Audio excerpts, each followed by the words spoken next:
कल की क्लास में हम लोगों ने लैंप इफिशिएंसी निकालने के बारे में देखा था। उसके सूत्रों पर चर्चा हम लोगों ने किया था और आपने ये जाना था कि हम दो तरीके से क्या कर सकते हैं, इफिशिएंसी को कैलकुलेट कर सकते हैं। और ये इफिशिएंसी हमारी या तो यदि हमारे पास टोटल आउटपुट में ल्यूमेन फ्लक्स की मात्रा दी गई है और टोटल इनपुट का पावर हमको दे दिया गया है, तो आराम से इस दोनों का रेशियो करके भी निकाल लेंगे। मान लीजिए अगर टोटल ल्यूमेन आउटपुट नहीं है मेरे पास, तो आप जानते हैं एमएससीपी बराबर क्या होता है, टोटल ल्यूमेन आउटपुट बटा 4 पाई, क्रॉस मल्टीप्लाई करके इसके बदले में ये वैल्यू रख देंगे और नीचे इनपुट विद्युत शक्ति भी इंटू आई कर देंगे। ठीक है। एक बात जो तुमने कल पूछा था याद रखना है, लैंप इफिशिएंसी हो या हमारी ल्यूमिनस इफिशिएंसी हो, दोनों में कोई अंतर नहीं होता है, दोनों क्या है, सेम है।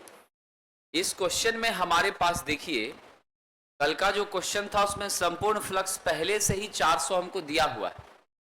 जब 400 संपूर्ण फ्लक्स हमको दिया है तो हम डायरेक्ट वही मान लिख दिए और नीचे हमारा लैंप की शक्ति, वोल्टेज या करंट आपको मालूम है, गुना कर दिए, आराम से निकल गए। अगर यह मेरे पास नहीं रहता तो हम एमएससीपी गुना 4 पाई करते, अब बटा जो है 240 गुना 0.25 करते। क्लियर। अब आइए आगे बढ़ते। अब अगर कोई तल सरफेस है, उस पर प्रकाश कितनी मात्रा में आएगी,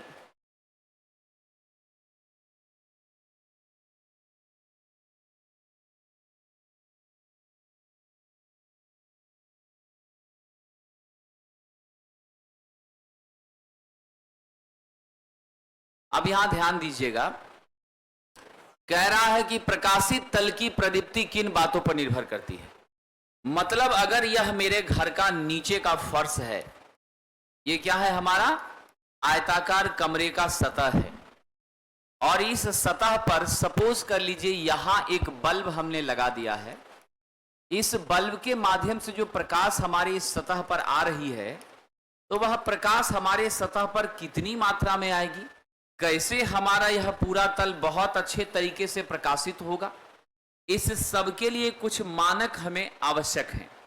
वो मानक इस हिसाब से कि मान लीजिए आपका कमरा जो है आपका अमूमन कितना 15 फीट 16 फीट के हाइट का रहता है, बहुत कीजिएगा 20 फीट, इससे ऊपर तो हम लोग छत नहीं ढालते हैं नॉर्मली। मान लीजिए कि हमने बहुत ज्यादा ऊंचाई पर बल्ब को लगा दिया, वैसी परिस्थिति में क्या होता है, नीचे रोशनी जरा सी भी नहीं पहुंचती है। तो हमें इस बात का भी ध्यान रखना है कि हमारा स्थान कितना है और फिर उस आधार पर हम कितनी ऊंचाई पे बल्ब को लगाएंगे। इसी एनालिसिस को कहा जाता है स्पेस हाइट रेशियो। क्या कहते हैं साथियों, स्पेस हाइट रेशियो। यानी स्पेस का मतलब यहां पर है बल्ब नंबर 1, बल्ब नंबर 2। आपका जगह अगर बड़ा रहता है, स्वाभाविक रूप से आप एक कमरे में 2 से ज्यादा बल्ब भी लगाते हैं। ये बड़ा हॉल है, इसमें देखिए कई सारे ट्यूबलाइट्स हमने लगाए हैं। तो हमारा जो क्षैतिज स्थिति में जो बल्ब लगा हुआ है, बल्ब 1 और बल्ब 2 के बीच की जो दूरी है, यह आपकी क्या है साथियों, दूरी मानी जाएगी।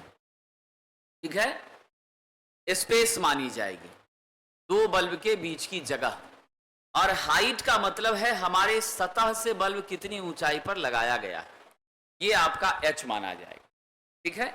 यानी हम कमरे में अगर बल्ब सेट करते हैं, एक बल्ब यहां लगाया, दूसरा यहां लगाया, दोनों बल्ब के बीच कितनी दूरी है और जमीन से वो बल्ब कितनी ऊंचाई पर है, ये दोनों चीजों को हमें ध्यान में रखना है। अगर स्पेस हाइट रेशियो हमारा बढ़िया रहता है तो आपके कमरे में रोशनी क्या होती है, बहुत अच्छी आपको मिलती है। यानी स्पष्ट रूप से जो बातें बताई गई है, 2 समीपवर्ती प्रकाश स्रोत के बीच की क्षैतिज दूरी और जिस स्थल पर प्रकाश जाना है उस स्थल की से हमारे बल्ब की ऊंचाई, ये दोनों का रेशियो। तो समान रूप से आप क्या कहिएगा, स्पेस हाइट रेशियो का मतलब लैंप के बीच की दूरी बटा लैंप की ऊंचाई। कहां से ऊंचाई, तो हमारे सतह से ऊंचाई। ये दोनों का जो अनुपात है वह कितना होना चाहिए, 1 और 2 के बीच होना चाहिए। 1.2 रहे, 1.5 रहे, 1.7 रहे, 1 भी रहे तो यह ठीक माना जाता है। अगर इससे ज्यादा का गैप हो जाएगा तो वैसी परिस्थिति में आपके सतह पर बहुत अच्छे से प्रकाश नहीं पहुंच पाएगी। Concept clear. कई बार आप अपने दरवाजे पर, ग्रामीण क्षेत्र के जो छात्र हैं, हम लोग बड़ा सा बांस लगा देते हैं और उस बांस में तार फिट करके बल्ब लगा के ऊपर एकदम खूब ऊंचाई पर लटका देते हैं। नीचे एकदम रोशनी नहीं होता है, खाली दूर से चमकता है जो उसके दरवाजे पे बल्ब जल रहा है, समझ गए, लेकिन नीचे रोशनी बिल्कुल नहीं आती है। इसलिए हाइट का भी, सूटेबल हाइट पे बल्ब का लगाना भी आवश्यक है और दो बल्बों के बीच की सूटेबल दूरी भी होनी चाहिए। एक बल्ब इस कोने में देंगे, एक उस कोने में देंगे, रोशनी होगा इस कमरे में? नहीं होगा। एक सर्टेन दूरी पर हमको हर जगह कई सारे बल्ब लगाने पड़ेंगे। और दूसरी चीज आपने यह भी समझा है, बेहतर प्रदीप्ति के लिए अगर कमरे का साइज बड़ा है तो बल्बों की संख्या भी हमें क्या करनी पड़ती है, बढ़ानी पड़ती। छोटे कमरे में कम बल्ब से रोशनी हो जाती है, बड़े कमरे में हमें ज्यादा बल्ब क्या होता है, लगाना पड़ता है। अब आइए यहां पर ध्यान देते, हमेशा हम लोगों को 1 और 2 के बीच का ही स्पेस हाइट रेशियो क्या करना चाहिए, रखने का प्रयास करना चाहिए। अगर जैसे जैसे आप ऊंचाई बढ़ाते जाएंगे आपकी चमक क्या होगी, निश्चित रूप से कम हो जाएगी। यानी चमक का कम होना इससे स्पष्ट है, जैसे ही चमक कम हो जाएगी तो आप जानते हैं ना, ल्यूमिनस इंटेंसिटी भी कम हो जाएगी, क्योंकि दोनों एक दूसरे के क्या है, समानुपाती है। और आप सब ने जाना है L बराबर क्या सूत्र होता है, बताइए। वेरी गुड, I/A होता है। Concept clear. एरिया का इनवर्सली प्रोपोर्शनल ब्राइटनेस है, क्षेत्र बढ़ेगा ब्राइटनेस घटेगी, इसीलिए ब्राइटनेस को मेंटेन करने के लिए बल्बों को बढ़ाना पड़ेगा। क्लियर। अब यहां ध्यान दीजिएगा, अगला आपका है यूटिलाइजेशन फैक्टर। इसी को हम लोग उपयोगिता गुणांक कहते हैं या प्रयोग फैक्टर कहते हैं। ये क्या होता है, सामान्य रूप से आप समझिए, हमारा जो वर्किंग प्लेन है वो कौन सा प्लेन है, जिस सतह पर हमको रोशनी चाहिए। अभी आप लोग नीचे पढ़ाई कर रहे हैं तो आपके पढ़ने के लिए आपके कॉपी पर प्रकाश जाना चाहिए, किताब पर प्रकाश जाना चाहिए, तभी आप अपने पढ़ने के काम को सही तरीके से कर पाएंगे।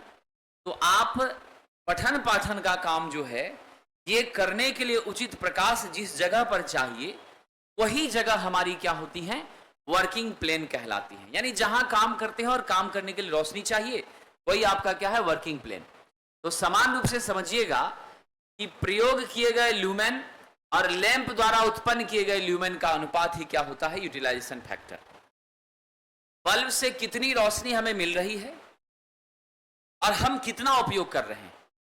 आप एक बात तो 100% जानते हैं, बल्ब से जितना प्रकाश उत्सर्जित होता है 100% उस प्रकाश का हम उपयोग नहीं कर पाते, क्योंकि हमारा जो वर्किंग प्लेन है उस वर्किंग प्लेन में भी कुछ न कुछ ल्यूमेंस को एब्जॉर्ब करने की क्षमता होती है।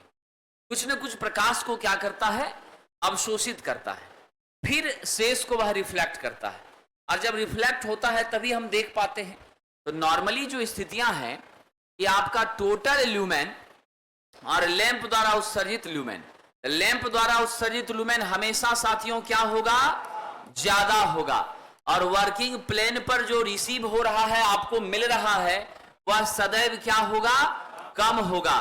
तो निश्चित रूप से आप इस बात को मान रहे हैं, इसका मान क्या होगा, लेस देन 1 होगा, 1 से कम होगा। कोई कंफ्यूजन तो नहीं। तो आप हमेशा याद रखिएगा, हमारे कार्य स्थल पर प्राप्त हो रही ल्यूमेन की मात्रा बटा लैंप द्वारा उत्सर्जित कुल ल्यूमेन की मात्रा के अनुपात को क्या कहते हैं, उपयोगिता गुणांक कहते हैं साथियों।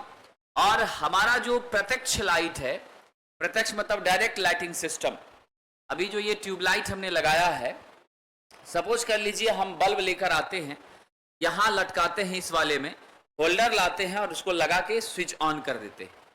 जो बल्ब आपका है वो नीचे की तरफ रोशनी दे रहा है। क्या हो गया? वो डायरेक्ट लाइटिंग सिस्टम। आपको याद होगा पहले मकान वगैरह बहुत ज़्यादा नहीं होता था, अब धीरे धीरे लोग बनाना शुरू कर दिए। तो ग्रामीण क्षेत्रों में आप महसूस करते होंगे, हम लोग पहले ऐसा रहता था, एक टीन का डब्बा जैसा, ऐसा तिकोना जैसा, कीप जैसा रहता था और ऐसे गोल रहता था। यहां से तार आ रही है, इसके बीच में होल्डर लगाया और ये ऐसा बल्ब हमारा लटका हुआ है। अब ये ऊपर की तरफ प्रकाश को जाने से रोकता था। भीतर वाला सतह इसका चमकीला होता था, उसपे हम लोग क्या करते थे, नाइक्रोम वगैरह का लेप भी, क्रोमियम का परत चढ़ा देते थे, चमकीला होता था। जिंक का भी परत चढ़ा देते थे, वाइट रहता था। सारा का सारा प्रकाश को नीचे की तरफ ही देने का काम करता था, रोशनी अच्छी होती थी। स्वाभाविक रूप से इससे ज्यादा बेहतर एग्जाम्पल है टेबल लैंप, आप लोगों ने यूज किया होगा।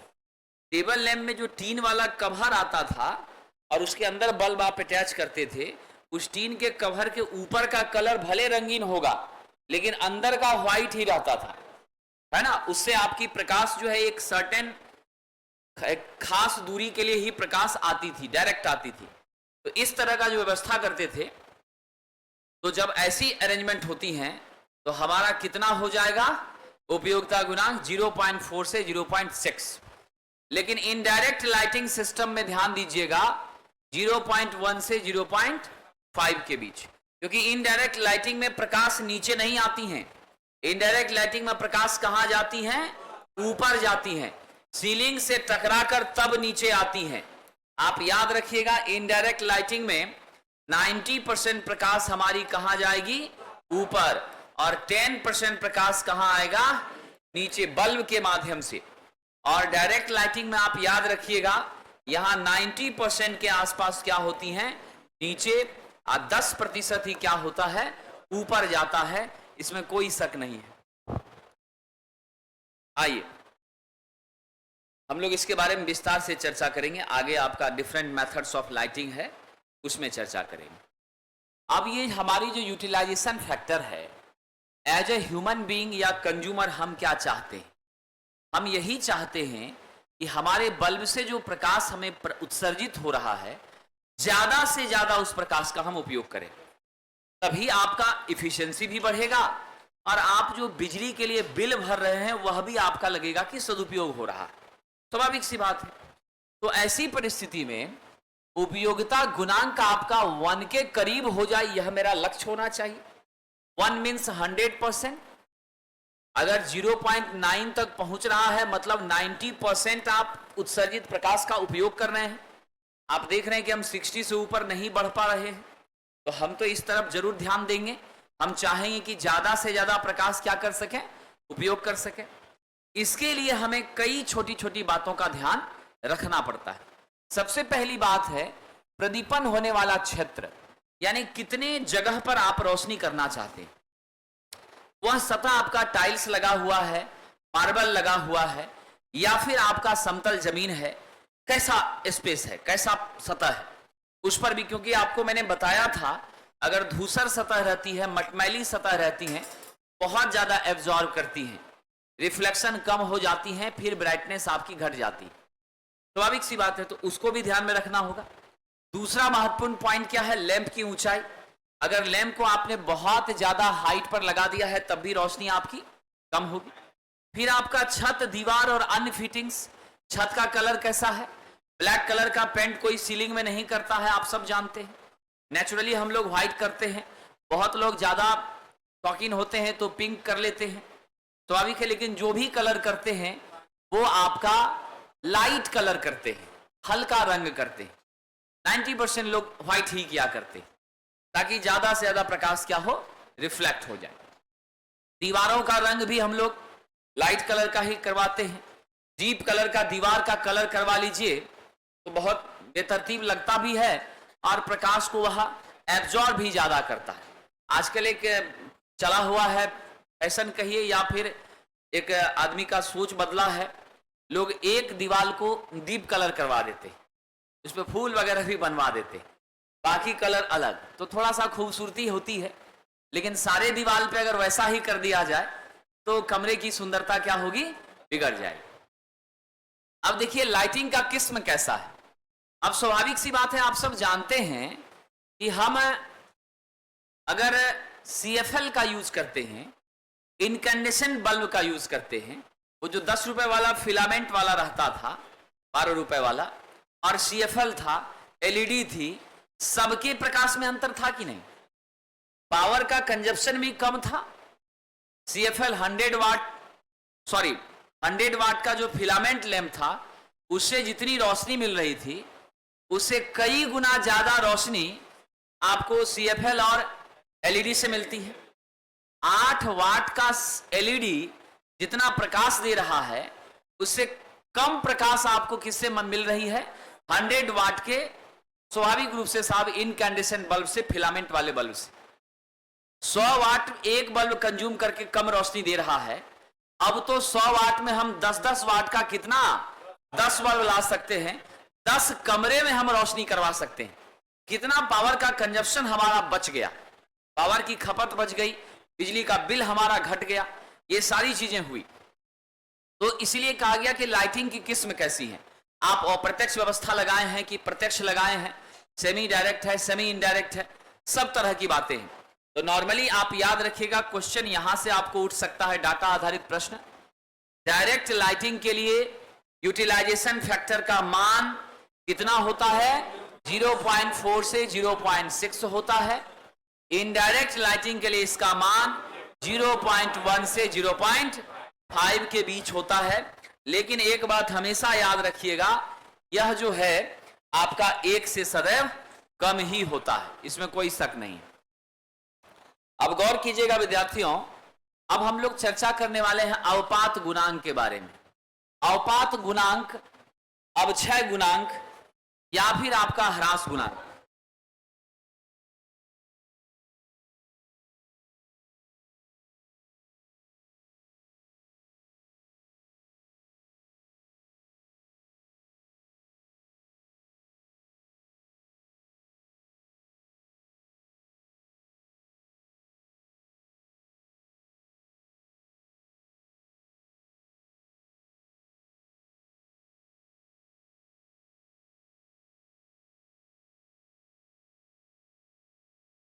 आइए आगे बढ़े।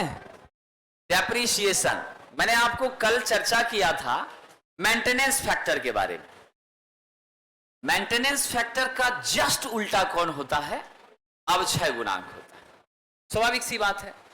यानी कि पिछली बार आपने मेंटेनेंस फैक्टर में देखा था कि हमारा जब कमरा धूल के साथ सना हुआ हो, हमारा कमरा गंदा हो, दीवार भद्दा हो, मकरे जाले लगे हों, तब जो प्रकाश मिल रही है, पटा जब पूरी तरह से कमरा साफ नीट एंड क्लीन हो तब जो प्रकाश मिल रही है, उस दोनों के अनुपात को हम मेंटेनेंस फैक्टर, अनुरक्षण गुणांक कहते थे। यहां सीधे उलट गया। अनुरक्षण गुणांक का मान 1 से कम था, क्योंकि साफ स्थिति में प्रदीप्ति बहुत अच्छी होगी, कमरा गंदा है तो प्रदीप्ति स्वाभाविक रूप से कम होगी। यहां हमने क्या किया है, आदर्श स्थिति में प्रदीप्ति जब पूरी तरह से हमारे कमरे साफ हो तब, और जब गंदा है, सामान्य स्थिति है, झाड़ू वगैरह कुछ नहीं लगाया है 20-25 दिन से, तब जाकर के जो हमारी प्रदीप्ति है, नेचुरली इसका मान कम होगा और ये ज्यादा होगा। आप हमेशा याद रखिएगा विद्यार्थियों, maintenance factor equal to 1 by depreciation factor, और depreciation factor equal to 1 by maintenance factor. जो बहुत इंपॉर्टेंट पॉइंट है याद रखना, हमारा जो मेंटेनेंस फैक्टर है ये हमेशा क्या होगा साथियों? लेस देन 1 होगा। क्या होगा? लेस देन 1 होगा। लेकिन डेप्रिसिएशन फैक्टर ऑलवेज क्या होगा? ग्रेटर देन 1 होगा। तो ये 2-3 चीजें जो छोटी छोटी बातें हैं, आप माइंड में रखिएगा। अगर कभी आपके दिमाग से इसका फॉर्मूला मिस हो तो सीधे समझ लीजिएगा, साफ बटा गंदा कौन होता है? डेप्रिसिएशन। गंदा बटा साफ कौन होता है? मेंटेनेंस। क्लियर?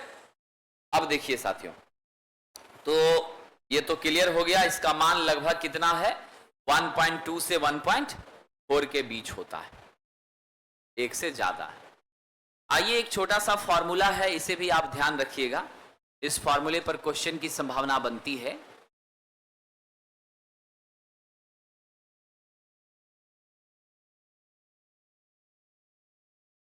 विद्यार्थी जी, डेप्रिसिएशन का एग्जाम्पल यही है कि आप अपने घर के दीवारों पर आज कालिख पोत दीजिए, आप तब कितना रोशनी आपके घर में है उसको फोटोमीटर से माप लीजिए।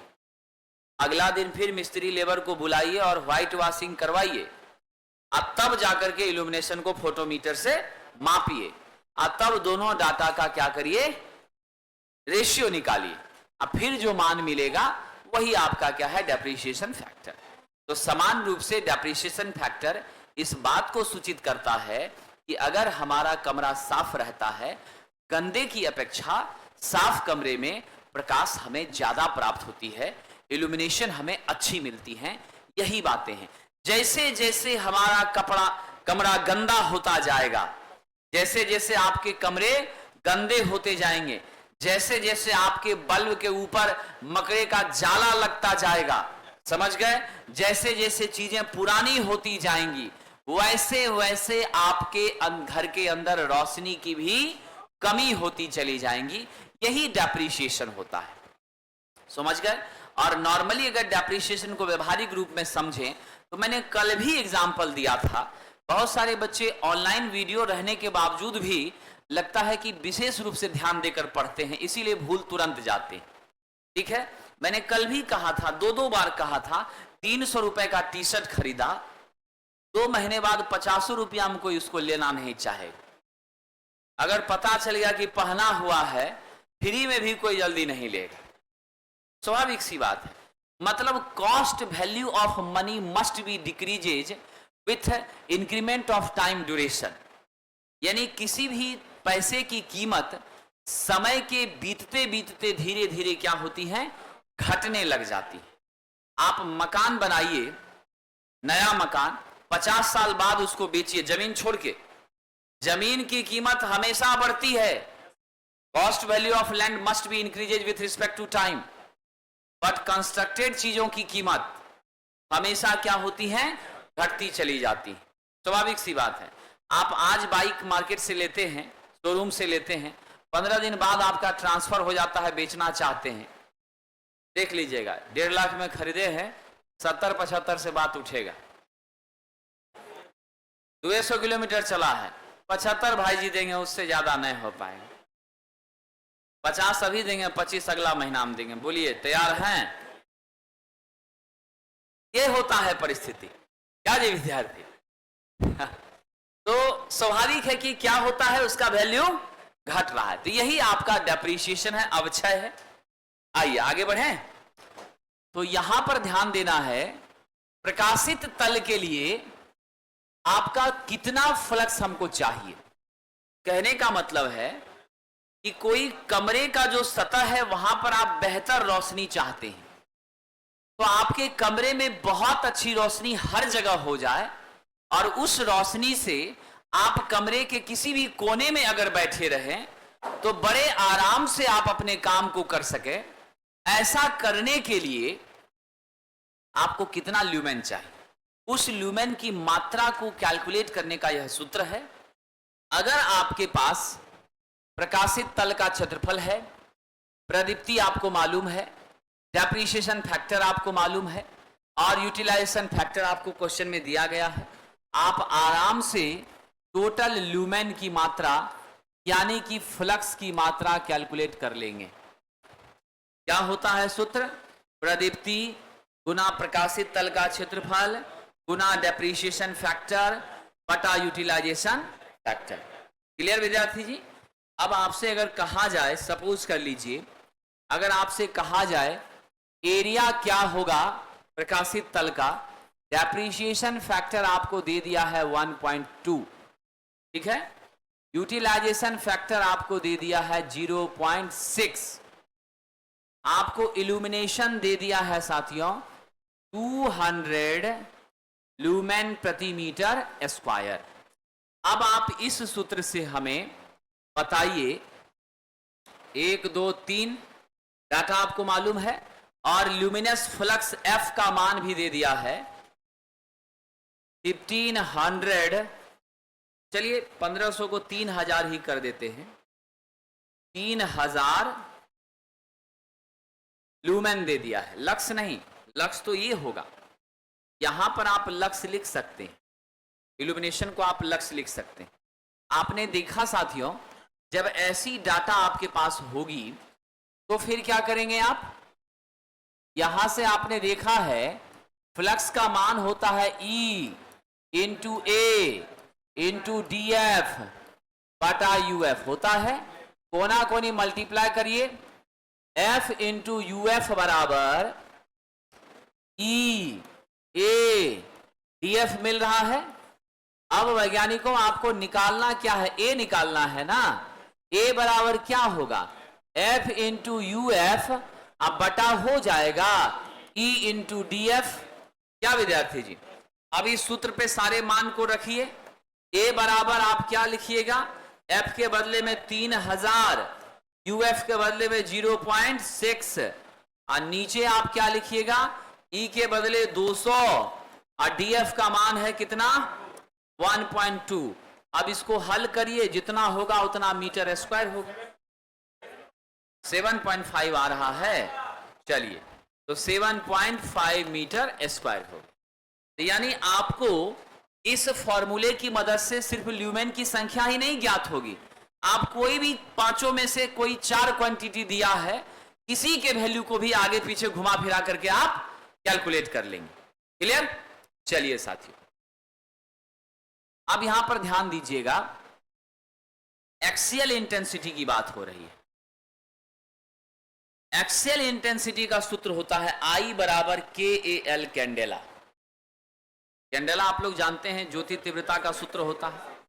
ज्योति तीव्रता अगर सारे सतह पर हो तो ठीक है, लेकिन अगर कोणीय स्थिति में तिरछा अगर आ रहा हो, एक्सियल का मतलब क्या है, तिरछा, तिरछा कोणीय। आप लोगों ने देखा होगा कई बार हम अपने घरों में क्या करते हैं, इस तरह का भी लैंप लगाते हैं। यहां होल्डर है, ऐसे गया है, यहां हमने बल्ब लगाया है। पुराने जमाने में लगता था राजा महाराजा के घरों में, समझिए कि नहीं, आप लोगों में से जो राजा महाराजा होंगे उनके घर में लगा हुआ होगा। तो पहले होंगे, आज नहीं है, समय बदलता गया, स्थिति बदलती गई, इसके लिए कोई बुरा मानने वाली बात नहीं है। चलिए, तो इस तरह का जो प्रकाश होता है जिसको हमने तिरछा प्रकाश कहते हैं, कोणीय प्रकाश, एक खास एंगल पर दे रहे हैं, तो आपको किसी खास कोण पर जो हमारी ज्योति तीव्रता होगी वही आपकी कहलाएगी एक्सियल इंटेंसिटी। तो एक्सियल इंटेंसिटी का गणितीय सूत्र होता है I बराबर KAL। समझ गए? कल K का मतलब है रिफ्लेक्टिविटी ऑफ द रिफ्लेक्टर। जो रिफ्लेक्टर सतह है वहां से जो रिफ्लेक्ट हो रहा है हमारा लाइट, उसकी रिफ्लेक्टिविटी, इसका मान दिया रहेगा, कांस्टेंट के रूप में रहता है। ए अपर्चर ऑफ रिफ्लेक्टर, कितना अपर्चर है, कितनी दूर प्रकाश आपका जा रहा है। फिर आपका ल्यूमिनेंस ऑफ द लैंप, यानी लैंप के माध्यम से कितना इल्यूमिनेशन हो रहा है, कितनी दूर प्रकाश जाके गिर रहा है, वो दूरी आपका ए है। उसके बाद कितना ल्यूमेन हमारी फ्लक्स प्राप्त हो रही है, वो एल है। और रिलेक्टिविटी, हमारी रिफ्लेक्टिविटी जो हमारे सतह की है, वो आपकी के है। ये अलग अलग सतह के लिए अलग अलग वेरी करेगा। तो जब कभी भी आपको प्रश्न पूछेगा, कोई भी डाटा आपको दिया रहेगा, कोई 3 दिया रहेगा, एक निकालना है, यहां से आप एल का सूत्र निकाल लीजिएगा ना। यहां से एल बराबर आप क्या कहिएगा, I बटा ये कह दीजिएगा, ठीक है। ये छोटे छोटे फॉर्मूले को आपको ध्यान में रखना है। आइए हम लोग नियम की बात करते हैं। इल्यूमिनेशन अगर हो रहा है, हमारे कमरे में रोशनी हमें प्राप्त हो रही है, तो एक खास नियम के तहत ही हमें मिलती हैं।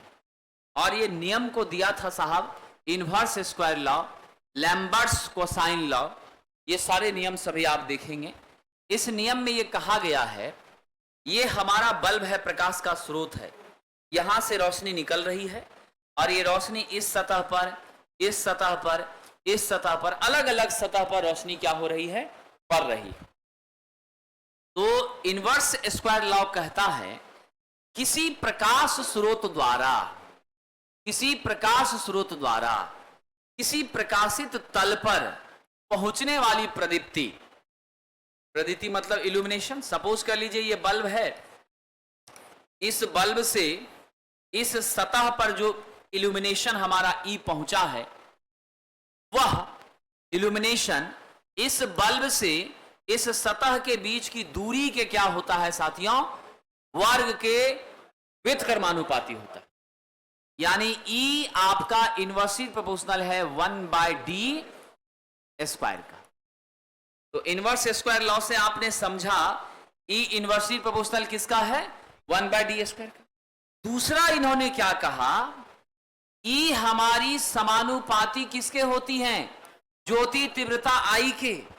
अगर इंटेंसिटी ज्यादा है तो हमारे तल पर इल्यूमिनेशन भी क्या होगा, ज्यादा होगा, स्वाभाविक सी बात है। आपने पीछे भी पढ़ा था, आपने पढ़ा था E बराबर F/A और F बराबर आपने पढ़ा था I ω/A। यहां से आपने देखा E समानुपाती I के हो रहा है कि नहीं हो रहा है। हमारी इंटेंसिटी बढ़ेगी तो इल्यूमिनेशन बढ़ेगा, स्वाभाविक सी बात है। तो ये रिलेशन यहां पर पैच होता है, मिलता है। तो आप याद रखेंगे इनवर्स स्क्वायर लॉ के माध्यम से हमें यह मालूम चलता है किसी प्रकाशित तल पर बल्ब से आ रही प्रकाश की मात्रा जो उस तल को प्रकाशित करती है, यानी कि इल्यूमिनेट होती है, तो हमारा इल्यूमिनेशन समानुपाती होता है ज्योति तीव्रता आई के। और दूसरे नंबर पर बल्ब से सतह के बीच की दूरी के वर्ग का व्युत्क्रमानुपाती होता है। गणितीय रूप से इसे सीधे सीधे लिखेंगे तो क्या लिखेंगे, E बराबर I/d का स्क्वायर। तो हम चलिए आगे देखते हैं अगला नियम। यहां वही बताया गया है कि हमारा 4πr² जो है स्फेरिकल सरफेस है, उसका एरिया है। पहली बार में 4π², फिर दूरी बढ़ा तो उस हिसाब से, तो जैसे जैसे दूरी बढ़ेगा तो d² टर्म से आपका क्या होगा, घटता जाएगा। यानी यहां पर आपका सिर्फ d² था, यहां आइएगा तो क्या हो जाएगा, 2d का स्क्वायर यानी 4d²। यहां आइएगा तो क्या हो जाएगा, 9d का स्क्वायर। मतलब जैसे जैसे आप दूरी बढ़ाते जाएंगे, कंसेप्ट पकड़िए, अगर हमने दूरी को 2 गुना बढ़ा दिया, विद्यार्थियों दूरी को 2 गुना बढ़ाया, मेरी इल्यूमिनेशन कितना कम हो जाएगी, 4 गुना कम हो जाएगी। E समानुपाती 1/d² है। अगर हमने यहां पर कर दिया, इसको 2 गुना कर दिया, 1/4d² हो गया। यानी 1/4 से घटा कि नहीं घटा पहले की अपेक्षा, स्वाभाविक सी बात है। अगर हमने दूरी 3 गुना बढ़ा दिया तो 1/9d² हो गया। तो पहले तो 1/d² था, अब 1/9 हो रहा है, यानी 9 गुना क्या हो रहा है, कम हो रहा है। मतलब इससे आपको पता चल गया बल्ब से जितनी दूरी हमारे सतह की बढ़ती जाती है, वह वर्ग के अंतराल में उतना इल्यूमिनेशन को घटाते चली जाती है। Clear concept. एक चीज यहां और समझिए, इसी का फुफेरा भाई है हमारी कॉपर लॉस। आगे आपको पढ़ाएंगे, इसके जस्ट बाद हम लोग ट्रांसफॉर्मर में ही जाएंगे, तो वहां आप पढ़िएगा कॉपर लॉस जो होती हैं वो समानुपाती विद्यार्थी जी किसके होती हैं, I² के होती। स्वाभाविक सी बात है। क्या विद्यार्थी, कहां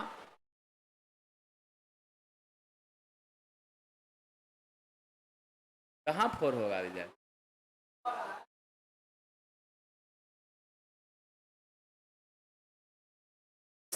अरे 2d के पावर स्क्वायर होल पे दे दिए हैं, होल पे स्क्वायर दिए हैं विद्यार्थी। आप आर्यभट्ट की भूमि में पैदा हुए हैं, बताइए आर्यभट्ट जिस राज्य में पैदा लिया हो वहां का बच्चा इतना परेशान हो जाए तो दुख की बात है कि नहीं? तब चलिए, यानी यहां पर समझिए कंसेप्ट को, कॉपर लॉस हमारी आई स्क्वायर के क्या है? समानुपाती है। आपसे बार बार प्रश्न पूछता है, अगर हाफ लोड हो जाए तब कॉपर लॉस क्या होगा? 1/2 का स्क्वायर, यानी 1/4 हो जाएगा। अगर 2 गुना लोड बढ़ा दिए तो क्या हो जाएगा? 4 गुना बढ़ जाएगा। Concept clear? यानी अगर 2 गुना आप लोड बढ़ाते हैं तो कॉपर लॉस 4 गुना बढ़ती हैं, आधा करते हैं तो 1/4 हो जाती हैं। ठीक उसी हिसाब से इस पर आधारित क्वेश्चन आया था बिहार में। ठीक उसी आधार पर अगर हम दूरी 2 गुना बढ़ाते हैं, इल्यूमिनेशन 1/4 हो जाता है, 4 गुना कम हो जाता है। दूरी 3 गुना करते हैं तो 1/9 टाइम्स कम होता है। 4 गुना करेंगे तो 1/16 टाइम्स कम हो जाएगा। यानी यहां बढ़ने की चांसेस नहीं है, घटता ही चला जाएगा। Concept clear? दूरी यदि कम रखेंगे तो इल्यूमिनेशन बहुत अच्छा हमको मिलेगा। कोई कंफ्यूजन तो नहीं? आइए विद्यार्थी, आम खाइए, गुठली की चिंता मत करिए। समझ गए कि नहीं? बहुत सारा बच्चा गुठली पर ज्यादा फोकस करता है, आम को छोड़ देता है। तो जो आम पर फोकस करता है, चिड़िया की आंख पर जिसकी नजर है, वही उसको भेद सकता है। समझे कि नहीं? इसलिए परेशान मत होइए। आपको नकारात्मकता की ओर ले जाने वाले बहुत लोग मिलेंगे। आज सुबह से हमने क्लास को कैंसिल किया था, थोड़ा स्वास्थ्य ठीक नहीं है। आपकी क्लास को नहीं चाहते थे कैंसिल करें, इसलिए हम आए। अभी थोड़ा समय लगेगा, परेशानी अभी है।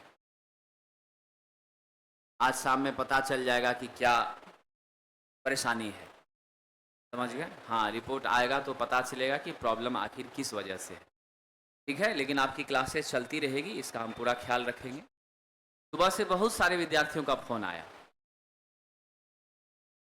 उसका था कि सर अब बिहार एसएससी पर लग जाते, इसको छोड़ देते हैं। हमने कहा जैसा तुमको ठीक लगे। सर टेक्नीशियन पर लग जाते हैं, इसको छोड़ देते हैं, जैसा तुमको ठीक लगे। मतलब आप कंसंट्रेट अपने लक्ष्य के प्रति नहीं हो पाते। हमारे पास सबूत है विद्यार्थी जी, हमारा स्वास्थ्य ठीक नहीं था, नहीं तो आज हम वीडियो बनाते।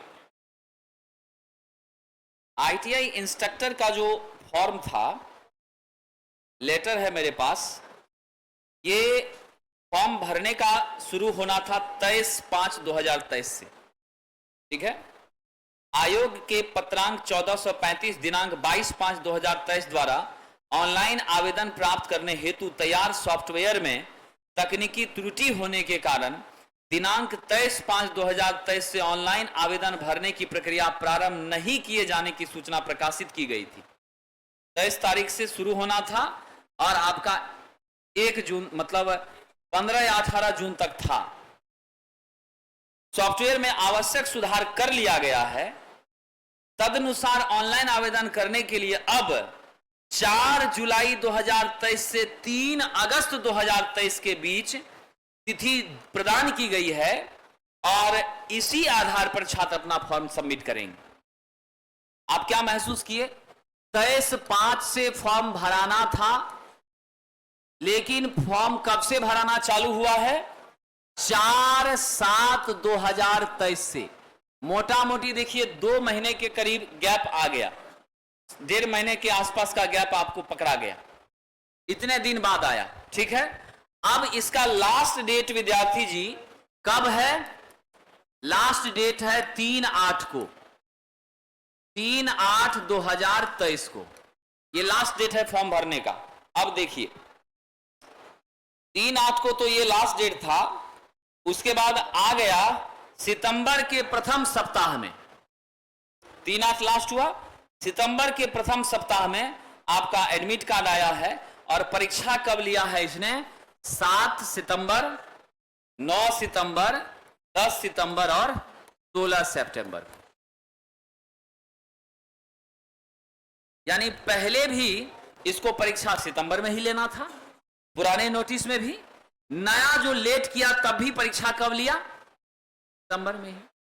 तो इसीलिए मेरा जो अनुभव है वो हम आपको बता देते हैं। 2 कारण से ये परेशानी आई है। पहला कारण है कि मैक्सिमम स्टाफ को इलेक्शन की ट्रेनिंग के लिए भेज दिया गया है। दूसरा कारण है कि एजेंसी को चेंज किया जा रहा है। ये 2 आंतरिक वजहों से ऐसा लेट किया गया है। और आप कंफर्म हो जाइए कि आपको 6 महीने का गैप कभी भी नहीं मिलने जा रहा है। असिस्टेंट लोको पायलट की परीक्षा से पहले आपका यह परीक्षा हो जाएगी। फॉर्म आपको भले मई में भराएगा, लेकिन आपको तुरंत एडमिट कार्ड देगा और तुरंत परीक्षा भी ले लेगा। इसलिए आप अगर सोचते हैं कि 1 महीना यहां दे रहा है तो आगे 1 महीना देगा, ऐसा बिल्कुल मत सोचिए। 2 महीना ही आपके पास मात्र है। इसीलिए आप भटकिए बिल्कुल भी नहीं। आपने अपने जीवन में 20 साल से तो आप वही पढ़ते आए हैं, रीजनिंग, साइंस, मैथ, और यही तो पूछना है टेक्नीशियन में। ट्रेड पूछ कहां रहा है? अब तो आजादी मिल गई। तो जो चीज आपके मुट्ठी में है उसके लिए आप इतना परेशान है। वहां आप एक जोन के लिए अप्लाई कर रहे हैं। आप अपनी कैटेगरी में अगर गौर करके देखिए तो 24, 25, 35, 100, 133, 122, 8, 6, 2 ये सीटें हैं। यहां आप देखिए तो ओवरऑल राज्य का आरक्षण मिलने के बाद आपके सीटों की संख्या, आपका कंपटीशन, वहां आपके सीट पर फाइट कर रहा है इलेक्ट्रॉनिक मैकेनिक, आपके सीट पे फाइट कर रहा है पीसीएम वाले, आपके सीट पे फाइट कर रहा है इलेक्ट्रीशियन, वायरमैन भी आपके सीट पे फाइट कर रहा है, फीटर भी, डीजल मैकेनिक भी, ढेर सारा बच्चा आपके सीट पे फाइट कर रहा है। यहां वायरमैन वाला साथी भी आपसे बिछुड़ गया है, वह भी फाइट करने के लिए योग्य नहीं है। समझ गए कि नहीं? तो आप जरा मस्तिष्क खोल करके देखिए कि कौन सी लड़ाई आपके जीत के करीब है और किस पर आपको ध्यान केंद्रित करना है। यह निर्णय तो आप खुद ले सकते हैं, सामने तस्वीर साफ है, स्वाभाविक सी बात। तो इस लेकर के आप 2 महीने मेहनत कर लीजिए, नौकरी लग जाएगी। बाद बाकी तो आपके पास है ही। अगर अभी आप इधर उधर उछल कूद करेंगे फिर आप इंतजार करिएगा, कोई दिक्कत थोड़ी है। इंतजार करिएगा, 6 साल 8 साल बाद फिर वैकेंसी आएगा। उस समय क्या होगा नहीं होगा, हम तो उस समय निश्चित रूप से पढ़ा नहीं ही रहे होंगे। ठीक है कि नहीं? क्या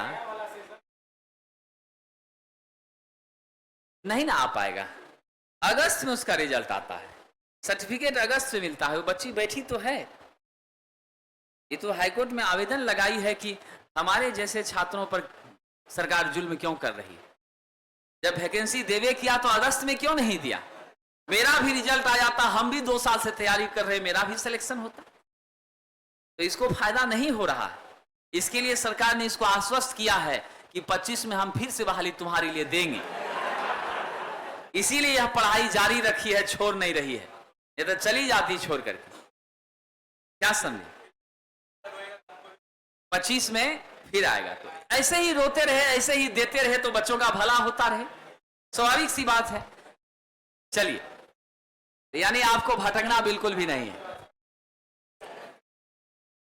तो देखिए लैम्बर्ट्स कोजिया नियम, लैम्बर्ट्स कोसाइन नियम। साथियों आप सब जानते हैं साइन, कोसाइन, सेक, कॉस, टेक, कॉट, टेन, कॉट, ये सब आप लोगों ने पढ़ा ही है। तो उधर मैथमेटिक्स में हमको जाना नहीं है, हमको सिर्फ ये यहां पर समझना है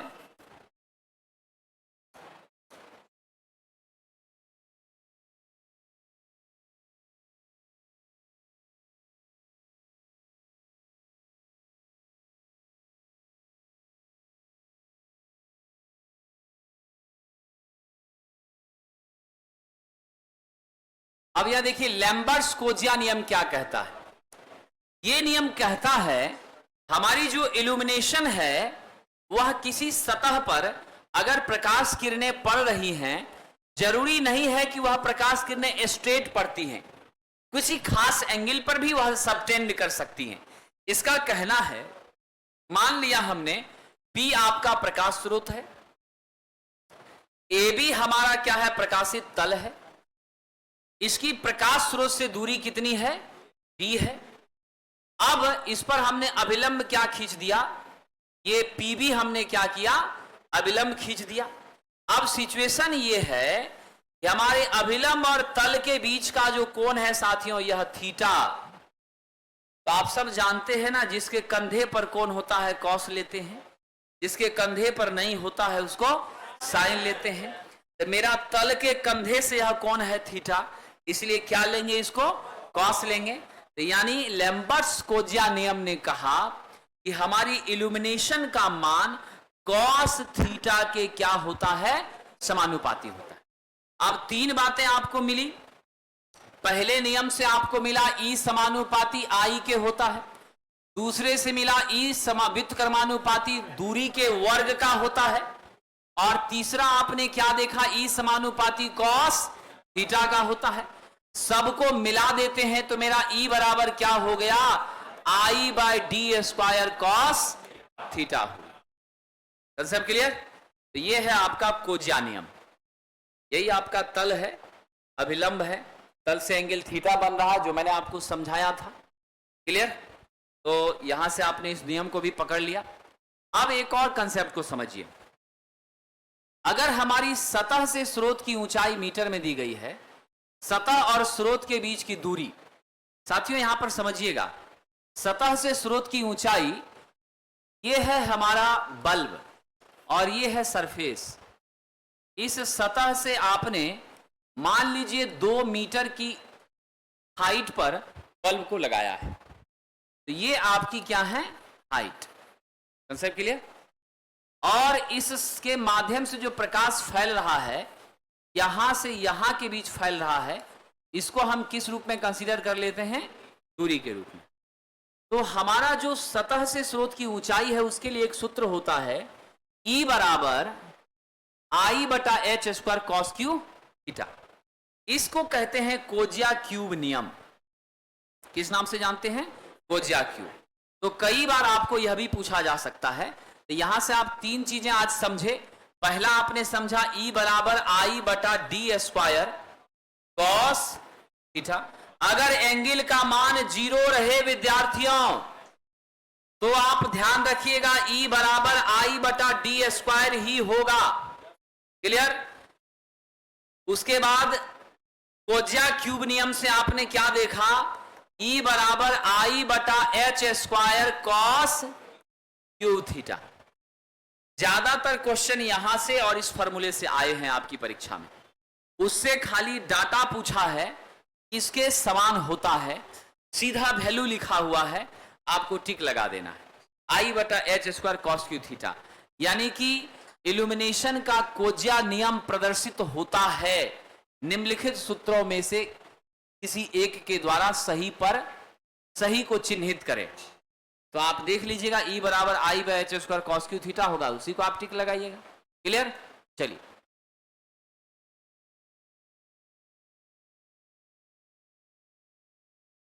बहुत सारा फॉर्मूला मिला है आप लोगों को, है ना, और सबको रिवाइज करिएगा। आप लोग रिवाइज कर रहे हैं ना घर में? बिल्कुल। इस चैप्टर का पीछे के किसी चैप्टर से कोई संबंध नहीं है, समझ गए ना? इसीलिए इसको कंटिन्यूअस कीजिए।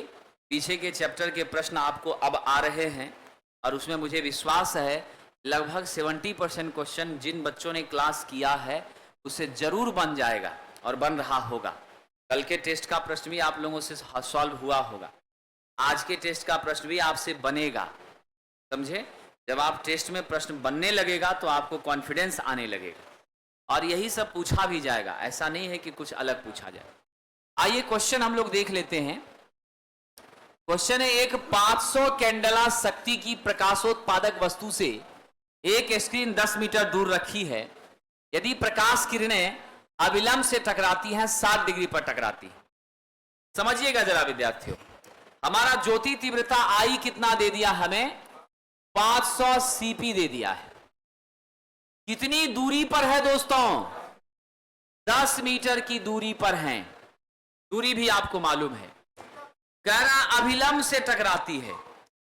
विद्यार्थी जी आप सब तो मेहनती छात्र हैं, अभिलंब से टकराती है तो कोई कोण नहीं बनेगा, सीधे सीधे आ रहा है 0 डिग्री। जब 0 डिग्री हो जाएगा तो पहला केस जो अविलंब से टकराती है, E बराबर कौन सा सूत्र लगाइएगा, आई बटा डी स्क्वायर लगाइएगा। आई आपके पास 500 है और ये 10 का स्क्वायर कर दीजिए विद्वानों, 500 बटा 100 मतलब 5 लक्स आप लिखिए चलेगा। ल्यूमेन प्रति मीटर स्क्वायर लिखिए या लक्स, बात बराबर है। अब आइए अगला, दूसरा कह रहा है कि 60 डिग्री पर टकराती है, यानी थीटा कितना दे दिया दूसरे बार 60 डिग्री।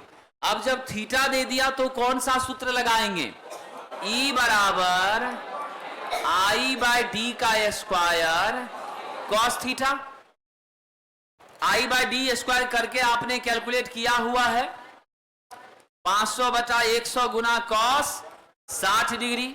कॉस 60 का मान कितना होता है, बिल्कुल, तो इसको हम 5 लिख दें। अब 5 गुना 1 बटा 2 यानी 2.5 लक्स लिखें या ल्यूमेन प्रति मीटर स्क्वायर लिखें, कोई कष्ट तो नहीं, बन जाएगा ऐसा प्रश्न। चलिए आगे बढ़े। अब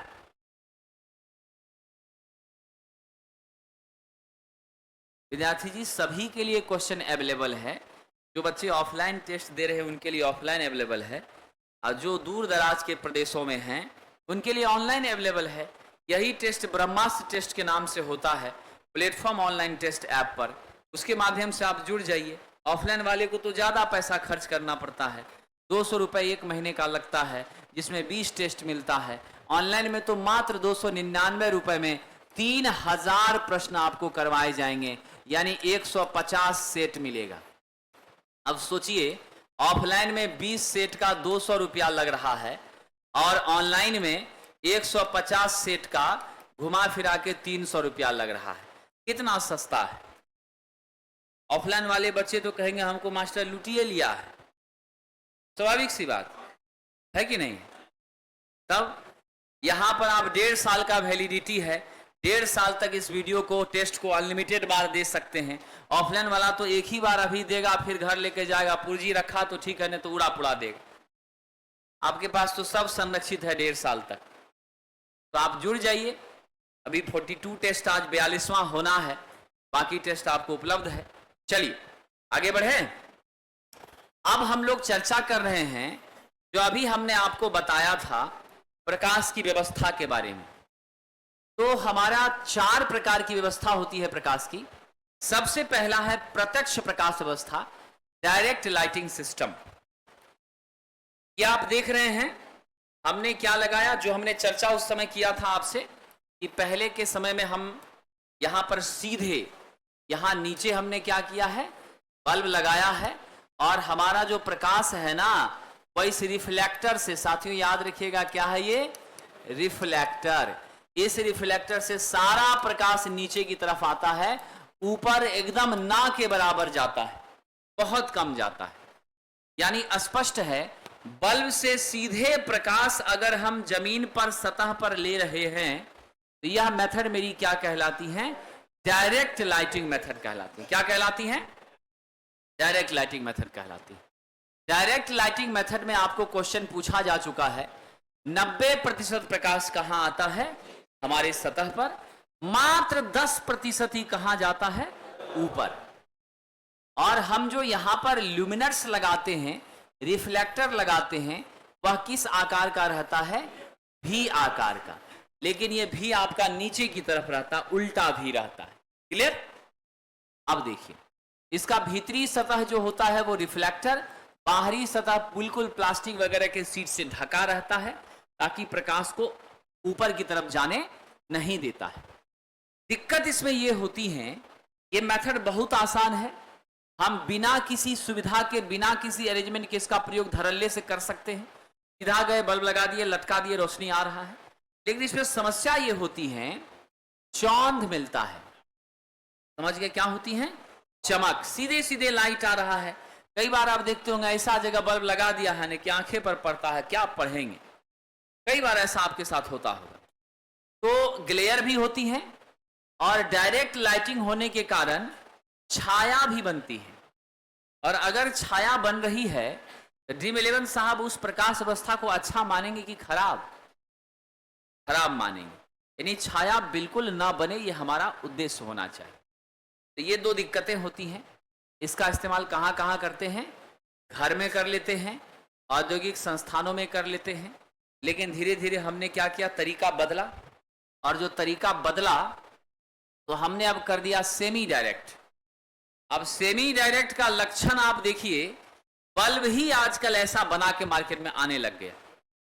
बल्ब देखते होंगे आप लोग, एलईडी बल्ब भी, यहां तक आपका प्लास्टिक वाला रहता है, नहीं, नीचे खाली यहां आपका ट्रांसपेरेंट ग्लास टाइप का रहता है, फाइबर मटेरियल रहता है, जो कि जल्दी टूटता भी नहीं है कि नहीं है। कई बार ये ढक्कन भी खोल देते हैं तब भी आपका रोशनी आता रहता है, स्वाभाविक सी बात है। इधर से आपका प्रकाश ऊपर की तरफ कम जाता है, हालांकि छोटा छोटा यहां भी ऐसे ऐसे करके छिद्र जैसा बना देता है, कटिंग कटिंग करके, तो कुछ कुछ रोशनी उधर भी भाग जाती है। ऐसी परिस्थिति में मेरा 60 से 90% प्रकाश क्या होता है, नीचे, और 10 से 40% क्या होता है, ऊपर। 90% अगर नीचे आता है तो 10% ऊपर जाता है, 60% नीचे आता है तो 40% ऊपर। ऐसा करने से चौंध में थोड़ी कमी आती है, तो चमक रहा था इतना ज्यादा, आंख चौंधिया रही थी, उसमें कमी आती है। और ये 10 से 40% प्रकाश दीवार सब पर भी जो छिटक जाता है, तो आपके कमरे में यूनिफॉर्म रोशनी मिलती है, लगभग सभी जगह समान मात्रा में क्या होती है, प्रकाश आपको प्राप्त होती है।